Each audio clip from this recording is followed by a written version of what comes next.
Hello everyone, this is Payal Vacha. Welcome to Pharma Desert.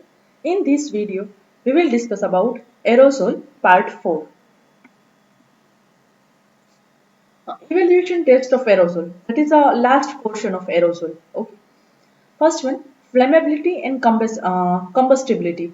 In flammability and combustibility, two types.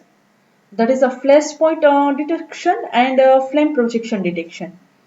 Second one, physicochemical characteristics. Physicochemical characteristics that is divided into four types. Vapor pressure identification, density measurement, moisture content measurement, and identification of propellant.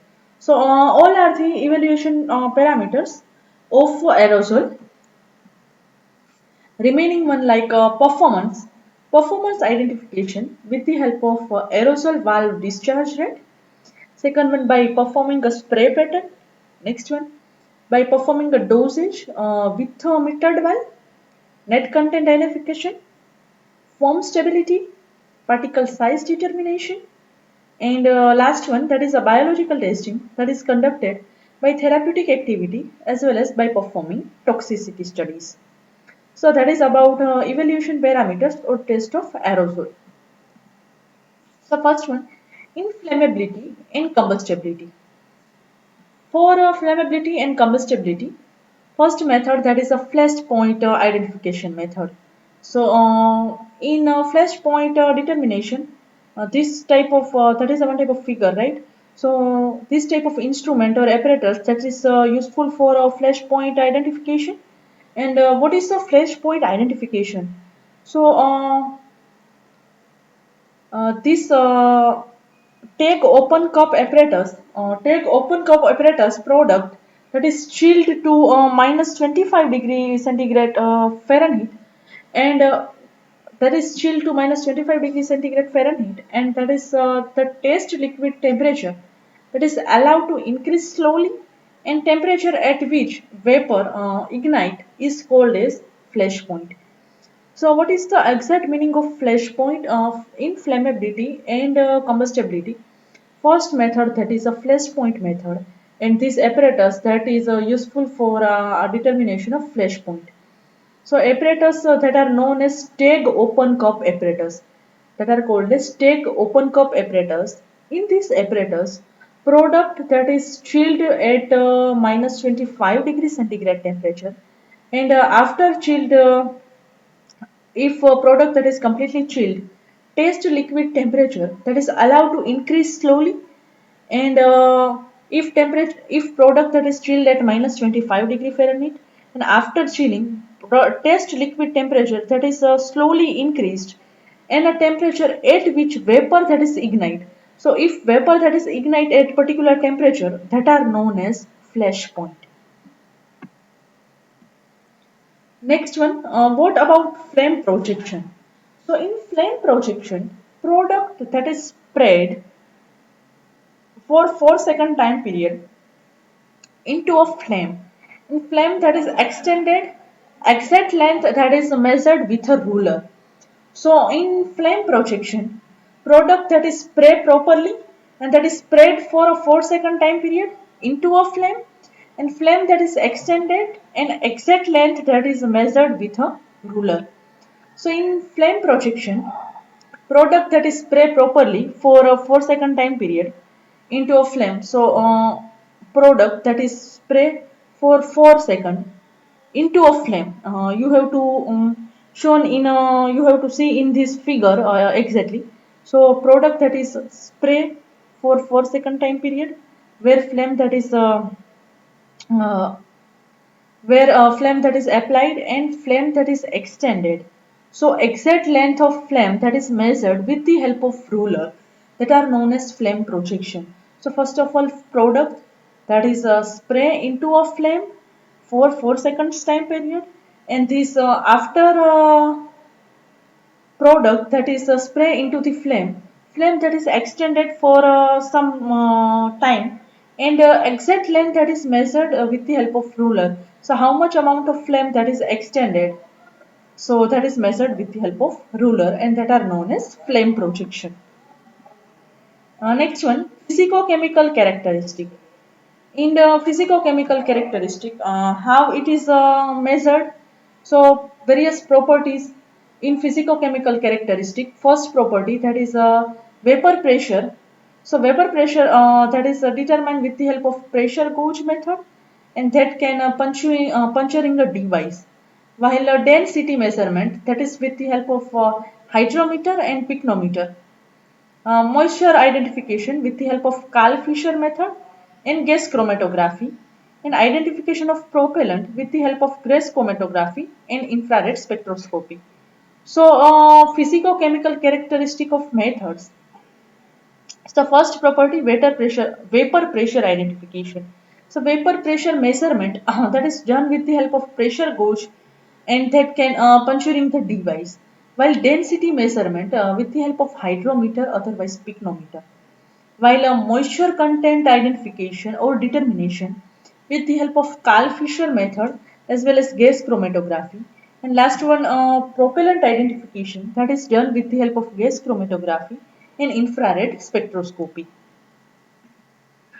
Next, about performance. In performance, first one, aerosol valve discharge rate. So in aerosol valve discharge rate, content of aerosol product of known weight, that is discharged for a specific period of time.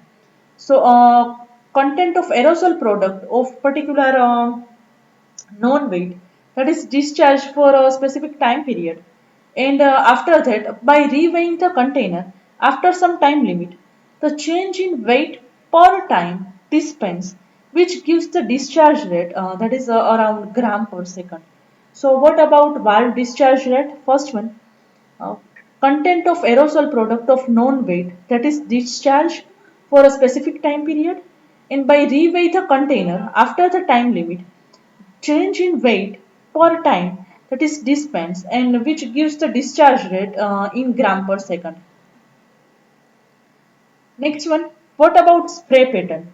In spray pattern, the method that is based on impingement of spray on the piece of paper that has been treated with dye talc mixture, and the particle that strikes the paper that causes the dye to go into solution and to be adsorbed onto paper, giving a record of spray for comparison purpose. So in spray pattern, method that is depend on a impeachment of spray on a particular piece of paper, and this paper that is treated with dye talc mixture. So if particle that strikes the paper that causes the dye to go into solution and to be adsorbed onto a paper and giving a record of spray for a comparison purpose. Next one, dosage with metered valve. So reproducibility of dosage that can be determined by assay technique. So how reproducibility of dosage it can be determined? So that is determined with assay technique. So how it is performed? Accurate weighing of filled container followed by dispensing of several doses. So containers that are then reweighed, and difference in weight divided by number of doses dispensed gives our average dose. So accurate weight of filled container that is followed by a dispensing of several doses, in containers that are reweighed, and the difference in weight that is divided by number of doses that is dispensed, and which gives our average dose. So that is about reproducibility of dose determination with the help of assay performing or assay technique. What about net content? Paired cans that have been placed onto the filling lines and that are reweighed, and difference in weight that is equal to the net content. So in net content, paired can that have been placed onto a filling lines, and that is a reweigh, and difference in weight that are known as net content. So in destructive method, weighing a full container and then dispensing as much as of content as possible, and content are then reweighed. This gives the net content. So net content that is determined with the help of destructive method. So how that is performed? First of all, weigh the full container which containing product, and then dispensing as much of the container as possible, and after dispensing as much as container content as possible, content that are reweigh properly, and this gives you to 100% or a proper net content result. What about foam stability? In foam stability, visual evaluation, time for a given mass to penetrate the foam, as well as time for given rod that is inserted into a foam to fall down, and rotational viscometer. So all are the methods that are used to determine foam stability. Next one, particle size determination with the help of cascade impactor and light scattering decay.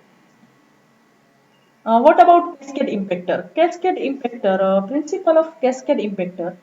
A stream of particles projected through a series of nozzles and glass slides at a high velocity. Larger particles that are impacted first on lower velocity stage, and smaller particles that are collected at higher velocity stage. So, what about cascade impactor? So, in a cascade impactor, principle is a stream of particles that are projected through a series of nozzles. So, various particles or particle stream, particles that are in a stream. So, stream of particles that are passed through a series of nozzles.